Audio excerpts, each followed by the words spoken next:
Hello everyone and welcome to this episode, the Patriarchy One of the Women Talking About Learning podcast. I'm Andrew Jacobs. This is the 115th episode of the podcast, and patriarchy is a topic that we've wanted to record for a while, especially since the whole point of the podcast is to actively challenge and promote women's voices. We didn't know where our guests would take this conversation. It was great to hear their insightful views and opinions. Our first guest is Laura Howard.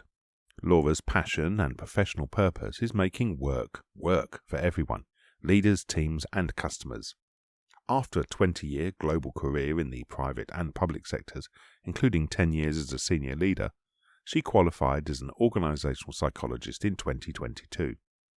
This led her to launch the Contented Workplace, fulfilling her ambitions for everyone to be their best and bring that best to work. Our second guest is Cornelia Raubel.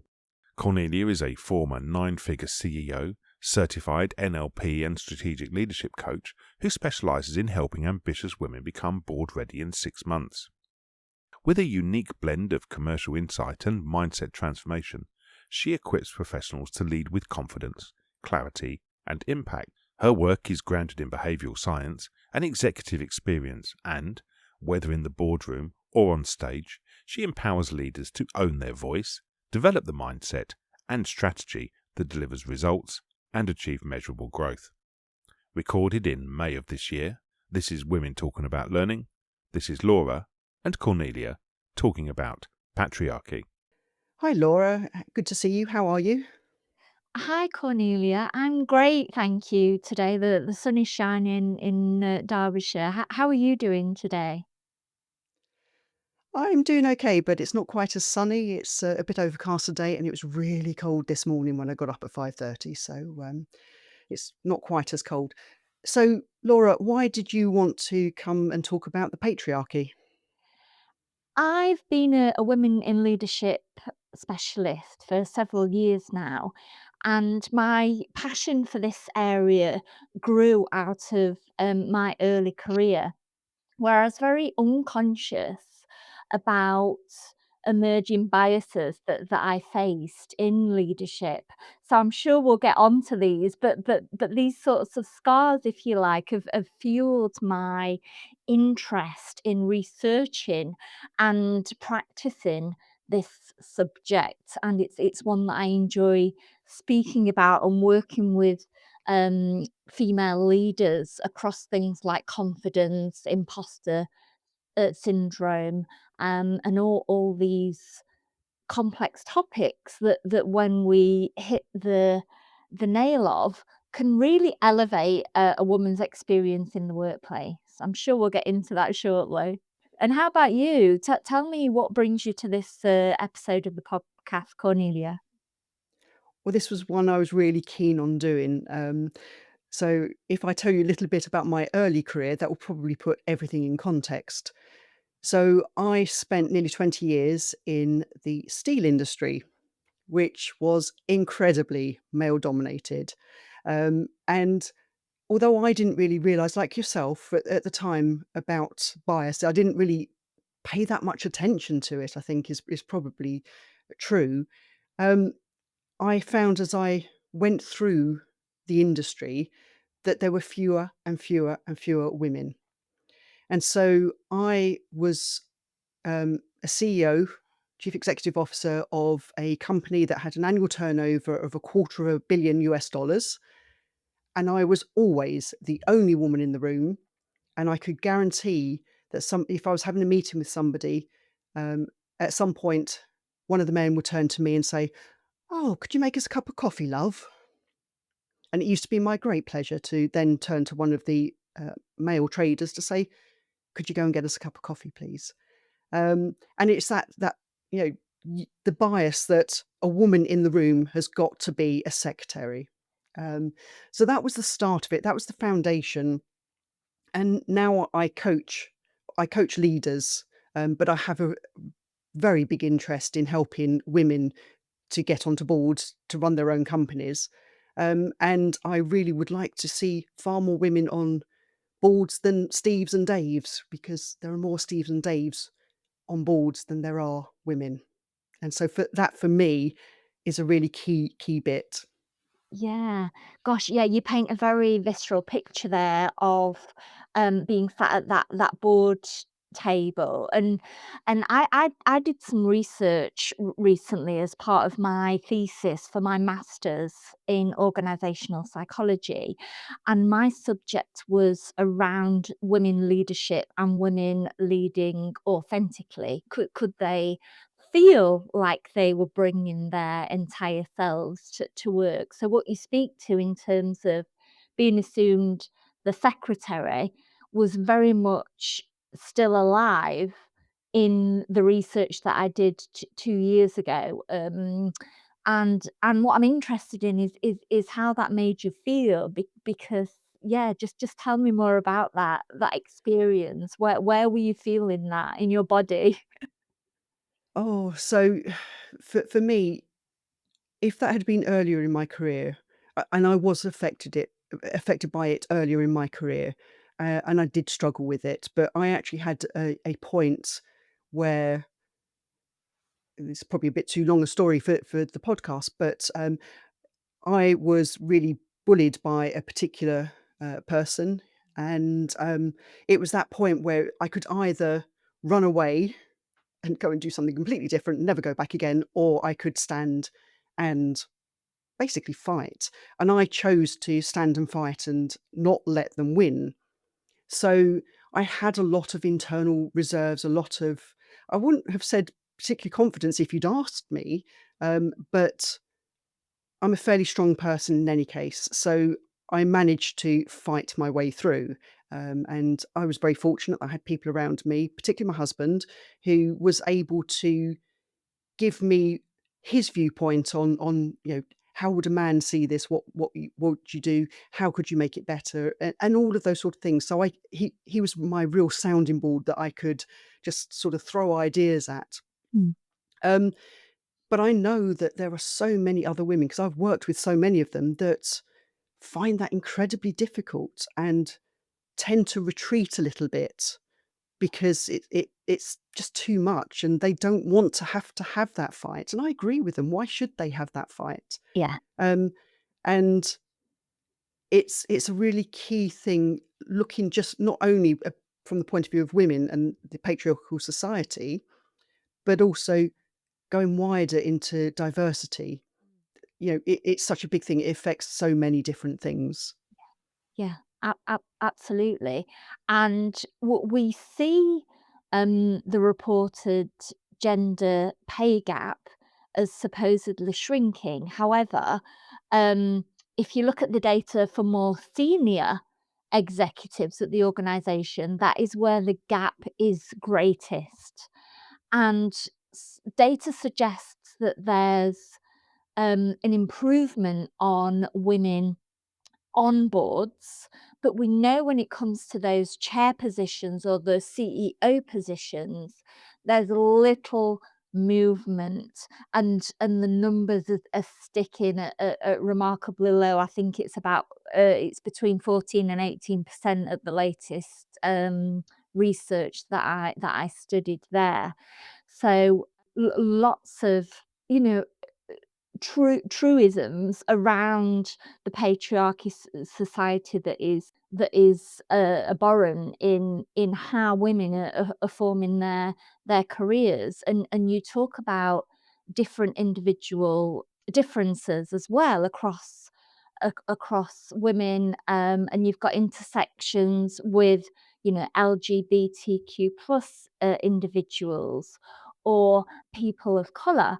And this came up when I did my research as well, because young black woman raising into a career in law, for example, one of my participants was asked if they spoke English. Well, of course, the answer Wow. was a categoric yes. Why would this woman be applying for a job in English language without that skill? And this same person speaks of a confidence and a relaxed attitude. Now she's deeper and further on in her career because she knows her strength, she knows her contribution. But if you're a younger person, with dependents, with a team, with a big mortgage. These are real issues that force you into fitting into a stereotype and towing the line that means your job isn't going to be at risk for speaking out. I agree, and that's what keeps so many women silent. And as we said, across the board, when we're talking about diversity. But I think the key thing to say in this is that I don't think we should get rid of men. I think we should recognise that a lot of our society is actually built on things that have been created for men by men. And you can look at some of the things like, was it crash test dummies? Yeah, I mean, it's only recently that they've been making them so that it fits the physique of a woman, or a pregnant woman, or things like that. And so it's realizing that that's where we are at the moment. But it's also a case of, I think, not throwing everything out with that, because there are a lot of very good allies amongst the men. So I just want to share a little story on that, because I I went to a collegiate university, and I was one of the first 20 women into an all-male college. wow. And I can remember this very clearly, because the majority of them were so happy that we had joined the college. Do you want to know why? Go on, yes, I'm on the edge of my seat. Because they got mirrors in their bathrooms. They'd never had that before, but because the ladies came along, they had mirrors in the bathrooms. And so it's that bit that together we can actually affect absolutely massive change, but we have to be prepared to do that. And the problem that we face at the moment is that there are too many that are comfortable with the patriarchal society. And until we can make that uncomfortable, then there's less likelihood that we're going to move from that.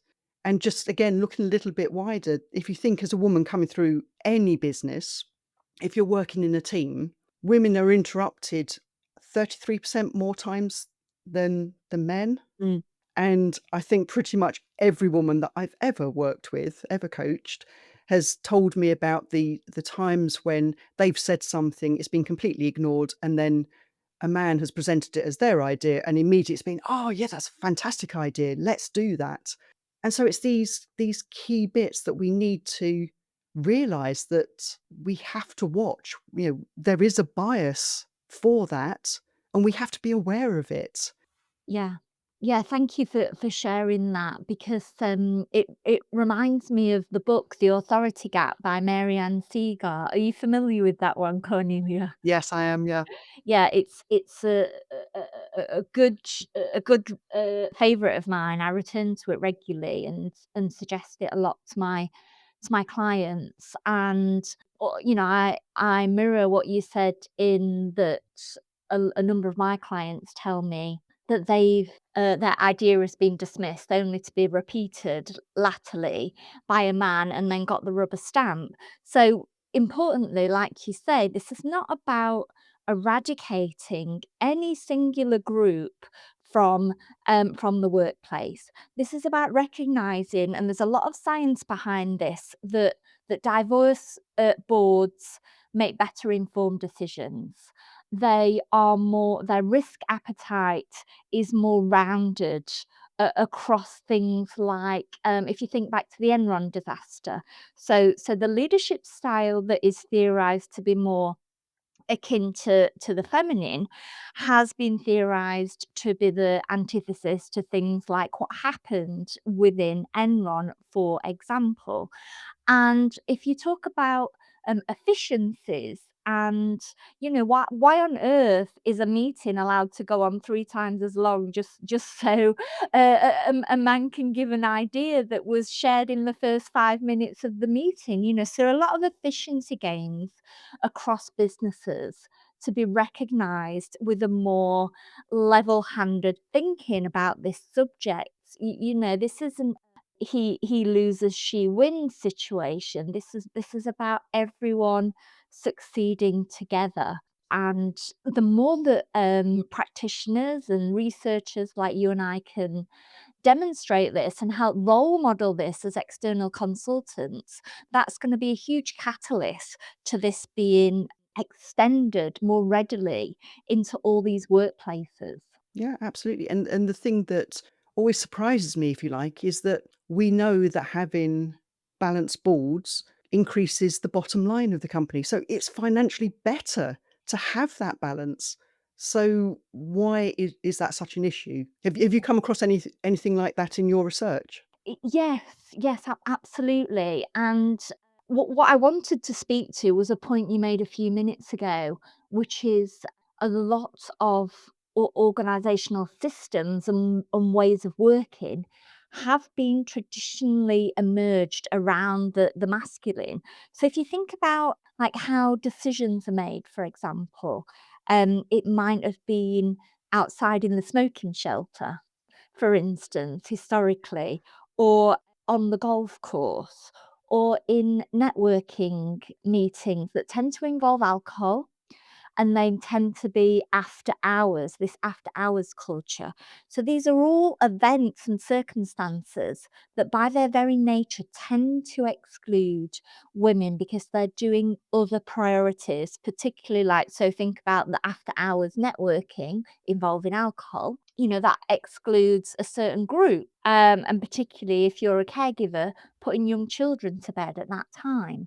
So this theorized presenteeism not only hurts women because we're out of the loop, it's also hurting men because they're missing out on key touch points with their young children by feeling that they need to be present in this way to save face, to manage their reputation across the business. Why can't we do this in a more transparent and fair way across all genders? I agree, and I'm gonna add another one to your list of places that, the promotions frequently happen because in the Mm. steel industry, it was in the strip clubs.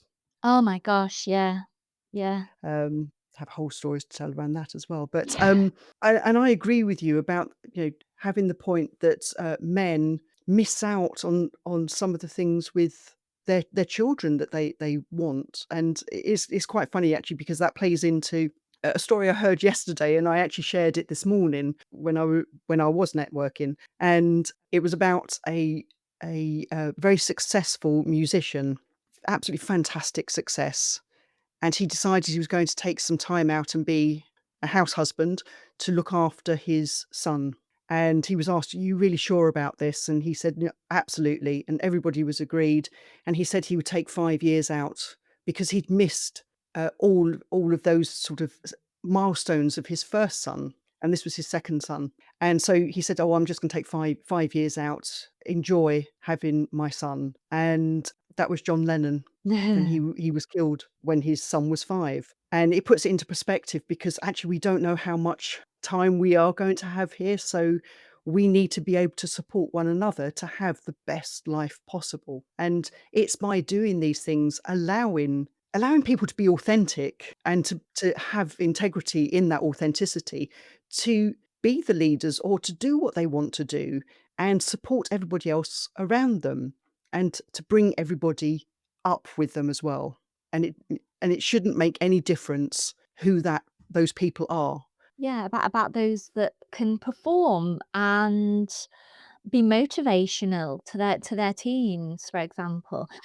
As you were talking there, I was thinking about some of our European neighbours that, of course, have very different approaches to paternity leave, paid paternity leave, than we do. You know, some of the Scandinavian countries have been held as exemplars in this area, and research has shown that more time spent in formative months and years with their children has huge benefits, not only for the father but as well as the child, emotionally and intellectually.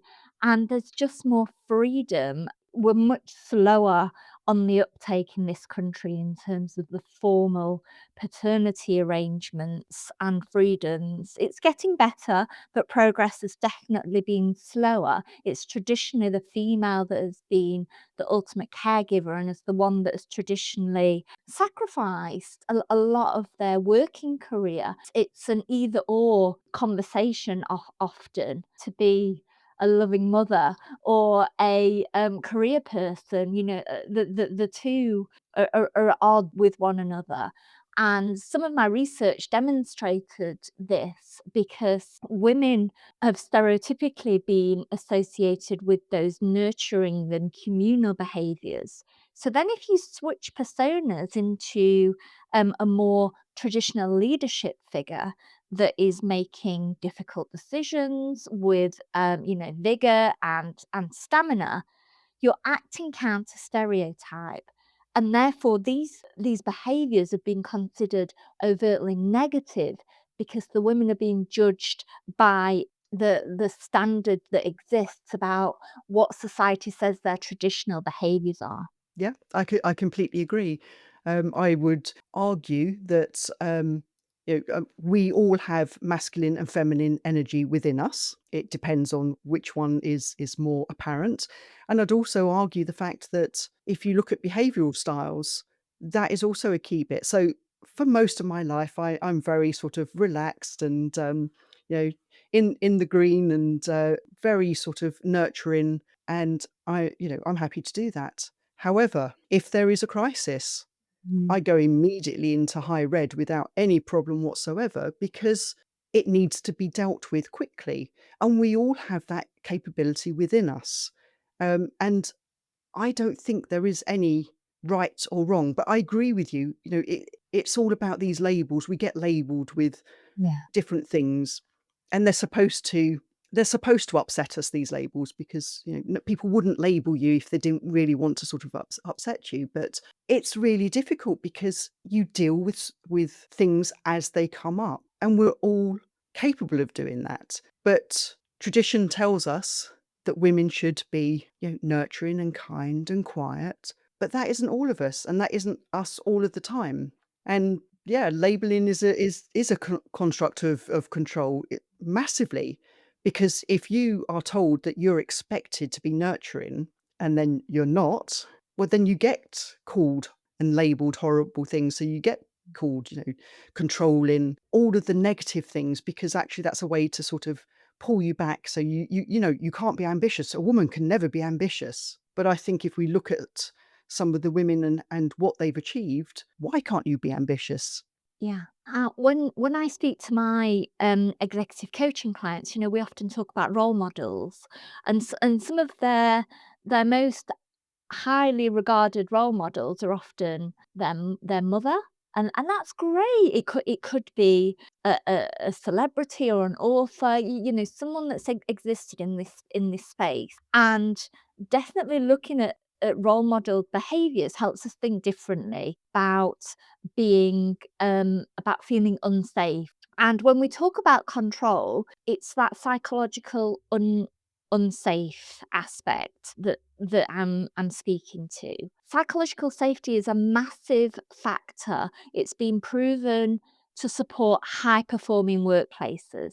And you paint a picture there of a low performing workplace. If you can't be yourself, if you're being controlled because therefore ambition isn't rewarded or celebrated, this speaks to a low performing organization. Yeah, I agree with you. Psychological safety is such a key area, and it's one of those ones that many companies like to say, "Oh, yes, we've got that," but then when you start to talk to their workforce, you find out that Mm. they don't feel safe. Yeah.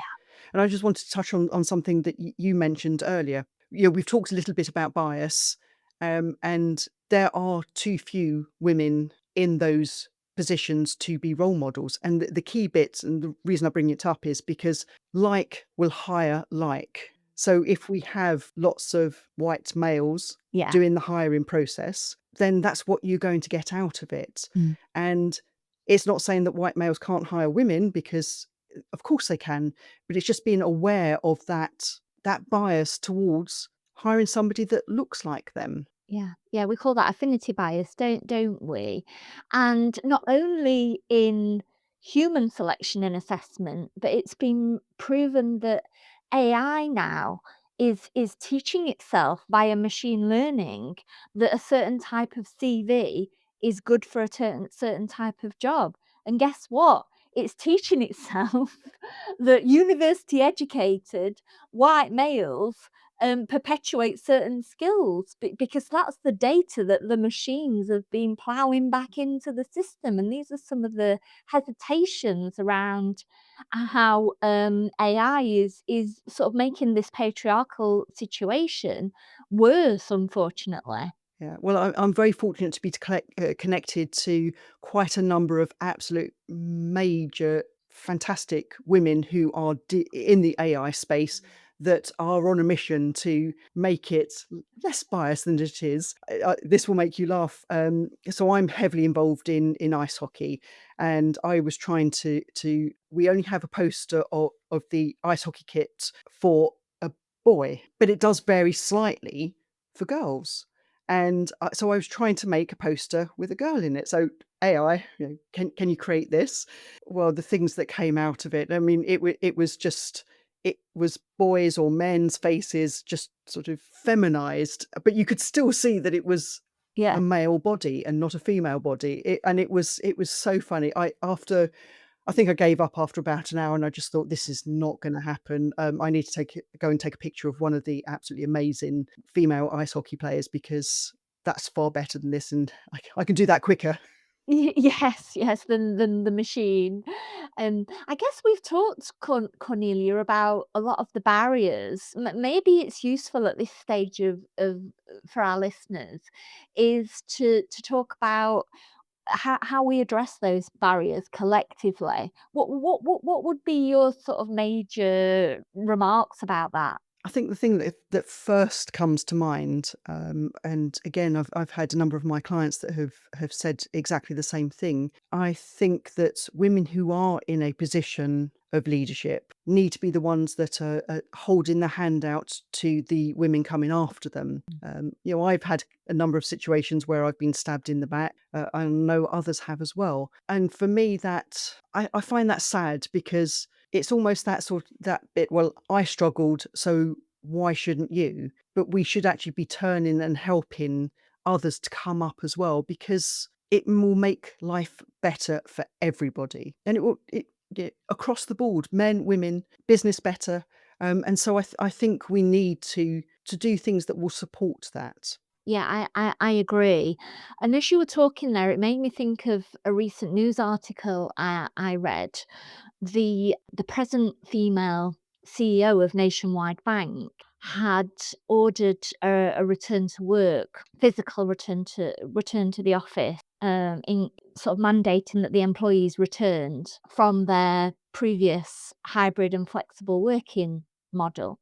Now, interestingly, the former CEO was a male, but seemingly had spearheaded this flexible working policy, which we know benefits everyone, but specifically returning to the office excludes caregivers from doing intellectual work that otherwise they are extremely capable of, but suddenly excluded from a workplace because it now needs to take place in a physical environment that's being mandated here. So that just struck me as a real backward step, and they call this sort of queen bee syndrome, don't they, what we're speaking to. And I would really like to see all groups, but women lifting women. If you think about the work that Jacinda Ardern did, and I talk about, as I said a few minutes ago, role models. This is a deeply inspirational, head of office doing phenomenal work on behalf of herself, her government, and other women as well. And that was a deep shame when she felt she had to resign, in my opinion. Yeah. Yeah, I agree. You said about the return to being physically in the office affecting caregivers. And of course, that can be both men and women, because it's not just exclusively going to be women. And I know quite a few single dads that really value being able to do the school run, to do all those things, go to football matches, and that sort of thing. So again, it comes down to the fact that if we move from this patriarchal society to one that is a bit more embracing, then we all benefit. Yeah, absolutely. I can't find one singular downside of this progression that we speak of. Those that have been vocal about a more equitable society, I fear that comes from an insecurity, from a deep insecurity. Is it just insecurity, or is it also a bit of being blinkered a little bit? Because if you are white and male, do you actually notice those things going around you? Because I've had men say to me, "Well, it's much better now. Surely there isn't that sort of problem." What have you found? Yeah, that's right. I attended networking recently, and I explained to the person who happened to be male what my profession was, and he said, is that still necessary? Do we still have a gender pay gap?" And I explained some of what we've just been talking about for the past several minutes, and the more that we can have these conversations, it really does bring to life in a 3D way what women are facing in the organization, in the organizational world. I have two daughters, and the reason I do the profession that I do is because I don't want them to experience the struggles and the lethargy, the absolute burnout that I experienced in my early career, because of the hurdles that are extra. This is extra work. Let's think about then what men and women listening to this could practically do to challenge this system of patriarchy that's existing across many organizations and societies then. What do you think about that? I think the key thing is to talk about it. So I think podcasts and conversations like this are incredibly important. And I think it's almost that bit of we have to call it out every time we see it. Yeah. We have to sort of say, well, hang on a minute, that's not right. And you have to be brave to do that, because it's not sort of the easy thing. It's much easier to sort of say, oh well, it's not my problem. Why should I say anything about it? I'm not in corporate any longer, but I still have a real strong desire to help as many people as possible to actually succeed. And I think it's that bit of saying, well, no, hang on a minute, this isn't right. Why should we accept this? Is there a better way? And I think that's an easy question to ask. Is there a better way? Yeah, that's a very non-gendered question, which situates the improvement in the organization's hands. For example, if we're talking about workplaces, and definitely challenging situations throughout conversations in a way that feels proportionate. So I couldn't help think of an example when you were talking of a client company, and just a simple thing like ordering the buffet for the corporate event. This is often important work, but work that goes unrewarded and unrecognised, and tends to fall to females in lower ranking positions. So let's challenge that. Is that appropriate for that person to do that task? Another great thing is sponsorship. So it's often a bit of an Americanism, but how can you offer your sponsorship or mentorship to a younger person? So that is a great overt sign that you're saying, actually, I want to invest in this person. This person has all the qualities to aspire and grow to be bigger in this organization. So that sends a great signal to the rest of the business, saying that everyone here has a chance. And it's that opportunity for promotion and growth that everyone should have the opportunity to grasp and move to.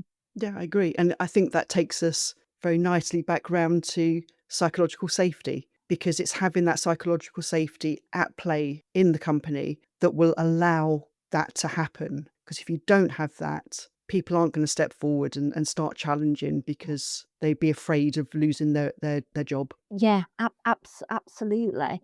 And psychological safety can come through a sum of many parts, and we can do that in workplaces through like employee resource groups and communities of practice, for example.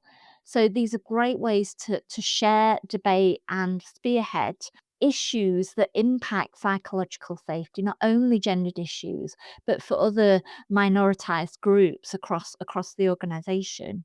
Yeah, I agree. I think we could talk about this for absolutely hours, but I think we probably have to finish. But it's been absolutely great talking to you, Laura. I've really enjoyed exchanging ideas with you and hearing about your experience of it. Yeah, yeah, likewise, Cornelia. Thank you very much. I've very much enjoyed our conversation. I hope to speak soon.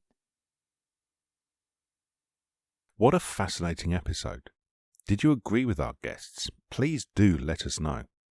Poor Cornelia had a huge coughing fit during the recording, but both of them were real professionals and continued.